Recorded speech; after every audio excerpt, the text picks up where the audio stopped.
Un système de correction automatique qui va faire gagner du temps aux professeurs d'université. Et ce sont deux jeunes programmeurs qui vont nous en parler aujourd'hui dans Israël Demain sur Studio Kalita. Israël Demain, c'est l'émission des innovations en Israël. Olivier Granilic vous fait découvrir chaque semaine toutes les nouveautés dans le domaine des nouvelles technologies, de la médecine et du social. Israël Demain, c'est l'émission qui parle du futur sur Studio Kalita. Et pour en parler aujourd'hui, c'est Jérémy Luzon et Samuel Bismuth qui sont avec nous. Bonjour, merci d'être avec nous aujourd'hui pour nous parler d'une plateforme que vous avez mise en place, tous les deux, même votre jeune âge, puisque vous avez respectivement 22 et 21 ans. Badkan. Alors d'abord le nom, une petite explication sur Badkan. Badkan, ça vient de Livdoc en hébreu. Livdoc, vérifié. Exactement. Et en hébreu, comme par exemple les Sarek, un joueur, ça devient Sarkan. Et un vérificateur, si on parle quelqu'un qui vérifie. Je sais pas. Donc ça va être un programme qui va vérifier les programmes informatiques des élèves. D'accord. Donc on va en savoir un peu plus. On va d'abord en savoir un peu plus sur vous, Jérémy et Samuel. En Israël depuis combien de temps ? 4 ans maintenant. 4 ans. C'est ça. Grâce à Dieu. Aussi. Pareil. Voilà. Et vous êtes tous les deux de l'université d'Ariel. Alors ça, c'est la première fois qu'on reçoit des étudiants de l'université d'Ariel. C'est une université qui est assez récente, on va dire. Ça fait comme un bout de temps quand même. Oui, mais par rapport à l'université de Jérusalem, l'université de Tel Aviv, c'est quand même beaucoup plus récent. Parlez-nous un peu de cette université. Quelle est sa caractéristique ? Le Shomron. Le Shomron, c'est ça. Ça se situe là-bas. Après, voilà, on peut étudier plein de choses là-bas. Ouais. Architecture, informatique, médecine, maintenant beaucoup de choses, quoi. Donc c'est vraiment une université comme les autres avec... il y a 15 000, 20 000 étudiants, un truc comme ça. Donc c'est vraiment quelque chose de très important. Alors, d'abord, comment vous est venue l'idée de créer cette plateforme, avant que vous nous l'expliquiez, cette plateforme Badkan ? Alors en fait, c'est quand j'étais étudiant pendant ma 3e année, un des professeurs de ma promotion m'a demandé en fait de répondre à un de ses problèmes. Il avait un problème de vérification de matalot en hébreu, ce qui donne des devoirs en quelque sorte. Il perdait beaucoup de temps à vérifier les devoirs informatiques des élèves. D'accord. Et il a réfléchi tout seul et il a trouvé une solution en créant une plateforme. Donc cette plateforme, il m'a demandé de la créer pour lui.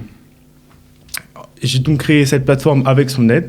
Il avait commencé à la créer et après j'ai repris en fait son travail pour la compléter et arriver maintenant à ce que c'est.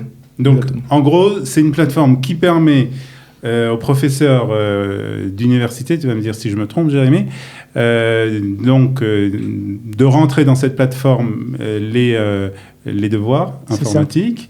Et s'il y a une correction automatique. En gros, un professeur, il crée son exercice sur la plateforme. Okay, ça lui prend 4 minutes. C'est-à-dire il y a un formulaire avec plusieurs questions pour qu'il crée son exercice comme il l'entend. D'accord. Et après, ensuite, les étudiants qui sont inscrits à son cours sur la plateforme rendent leurs devoirs. Et voilà, il y a une correction automatique en fait, et ils reçoivent directement une note de leur devoir. En fait, leur programme est compilé, donc c'est seulement en informatique, on parle dans tout langage confondu.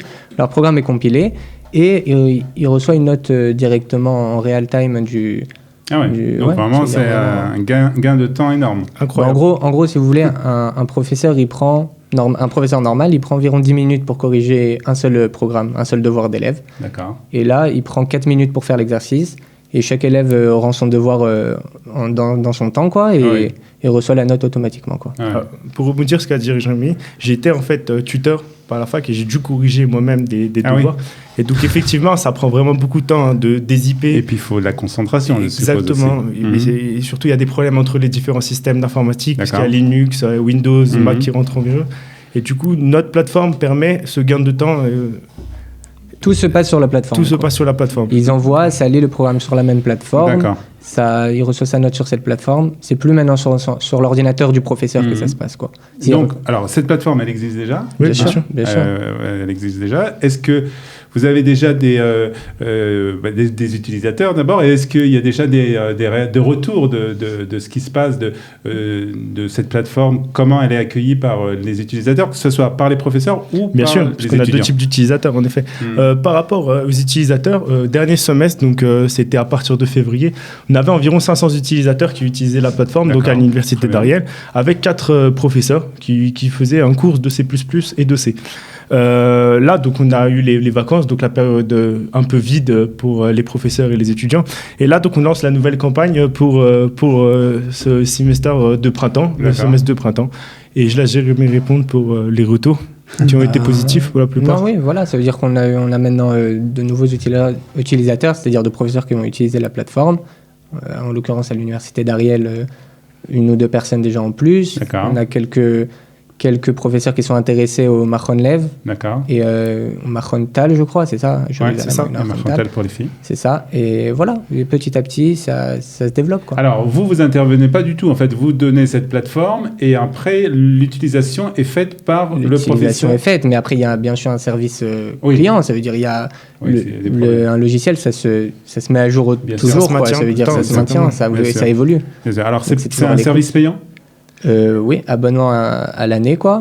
Après, c'est en fonction du professeur, de ses besoins, de ce qu'il a besoin, s'il a envie d'améliorer, de donner sa touche personnelle au logiciel, s'il a des trucs qu'il veut améliorer, qu'il veut rajouter, qu'il veut modifier.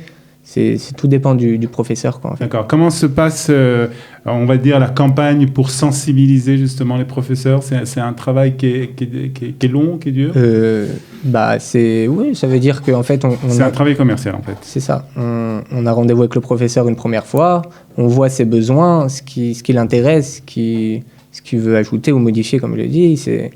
Voilà. Et après, ensuite, on parle de prix ou quoi que ce soit. Mais pour l'instant, c'est-à-dire dès le début, je voulais juste rajouter qu'en fait, la principale difficulté, c'est d'expliquer ce que la plateforme fait, parce que les professeurs, au début, ont un peu du mal à croire, en fait, peu à la magie. C'est pour des professeurs. Non, mais du mal à croire à la magie de la correction automatique. Donc, ils ont du mal à comprendre, en fait, ce qui se passe vraiment sur la plateforme. Ils essayent de comprendre toute la démarche, tous les processus qui... Ils veulent être sûrs que ça marche bien. Voilà. C'est ça. Alors, et c'est une plateforme innovante, c'est-à-dire qu'il y a d'autres plateformes qui existent? Ah oui, alors on a le Moodle que j'ai utilisé et que Jérémy utilise comme aujourd'hui à la fac. Il y a une correction automatique, mais pas déjà QCM. de tout. C'est ça. Alors, quelle est la différence? Quel est le plus de votre plateforme qui s'appelle, je rappelle, le Batcan? Exactement.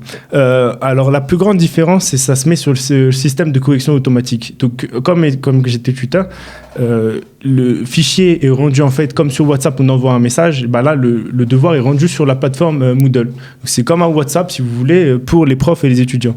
Donc, il n'y a aucune correction automatique qui est faite. Il n'y a aucun filtre qui est fait au devoir des étudiants. Il y a une correction qui peut être faite, mais seulement sur du QCM ou sur des questions à trous. Par exemple, il y a une question QCM, A, B, C, D, la réponse D est la bonne. Si l'étudiant met la réponse D, il a les points, sinon ça ne marche pas. Nous, on est sur l'informatique, que sur l'informatique, Moodle, et sur, bien sûr, tous les types de séances d'éducation. Et du coup, voilà, vraiment, c'est le système de correction automatique qui fait que le Batcan est intéressant pour les professeurs. Alors, vous êtes tous les deux très jeunes, puisque vous avez, donc, comme j'ai dit au début, 22 et 21 ans. Alors, comment c'est? Parce que c'est quand même, c'est un gros projet quand même, se lancer dans cette construction, dont on va dire l'écriture donc, de ce programme informatique. Après, il y a tout un côté commercial. Comment ça se passe pour des jeunes qui sont... on le sent bien, francophones, français, qui viennent d'arriver en Israël depuis 4 ans. Comment on attaque ce genre de choses? Alors vraiment, j'ai eu la chance, comme je l'ai dit, à l'université d'Ariel, d'être très bien accueilli. Et comme c'est un professeur avec beaucoup d'expérience, qui est vraiment quelqu'un qu'on dit senior dans l'informatique, il m'a beaucoup aidé. Il m'a vraiment pris en charge dès le début. Il m'a répondu à toutes les questions dont j'avais besoin. Et donc, j'ai pu, dans un premier temps, faire quelque chose qui marchait. Parce que c'était pas quelque chose de complet, c'était pas quelque chose qui était bon forcément, mais c'était quelque chose qui marchait. Après, j'ai eu la chance de demander à Jérémy qui m'a rejoint sur le projet. Donc, on a pu ensemble améliorer plus facilement de la maison, améliorer tous les... Alors toi, Jérémy, tu t'occupes plus du côté commercial. Comment tu as accueilli en tant qu'on va dire nouvel immigrant avec ton accent, je suppose français lorsque tu parles hébreu? Comment tu as accueilli? Mieux, je pense que même un Israélien. Ils aiment bien en Israël les Français. En gros, ils aiment bien les nouvelles entreprises qui viennent aussi qui sont faites par les étrangers, quoi. C'est une nouvelle mentalité. Tu sens que les Israéliens, en général, sont ouverts à tout ce genre d'innovation. Très ouverts. Très ouverts. Après, voilà, c'est quelque chose que vous pensez que vous auriez pu faire si vous étiez resté en France? Oh, mais ça, c'est pas une question à laquelle on peut répondre. On peut pas savoir, on peut pas trop savoir, c'est difficile, quoi. Ouais. La vie en Israël, c'est différent, quoi. Donc, Très bien. C'est sûr. Alors, des projets après encore développés dans sûr. d'autres... Bien sûr. Hein. Ouais. un logiciel, ça se maintient, quoi. Ça veut dire, on a énormément de projets pour le Badcan, de faire toutes sortes de types d'exercices, d'adapter le Badcan de plus en plus à tout type d'établissement, bien sûr. D'accord. Très bien. Eh bien, écoutez, on va vous souhaiter bonne chance. Merci en tout cas. beaucoup. On va vous souhaiter bonne chance, que vous continuez comme ça Merci. dans cette direction. Et bravo pour cette initiative. Et voilà. Et je suppose que vous avez un site si on a des professeurs ou des étudiants qui veulent vous contacter. Bien sûr. www.bad. Voilà, on le voit là aussi à l'écran. Merci beaucoup d'être venu chez nous, Studio Kalita, nous parler de Badcan. On va citer donc bonne chance et à très bientôt. Vous revenez quand vous voulez, en tout cas. Merci beaucoup. Merci à Ariel pour la réalisation technique et nous nous retrouvons bien entendu la semaine prochaine pour un nouveau numéro de Israël Demain sur Studio Kalita. Bye bye. Israël Demain, c'est l'émission des innovations en Israël.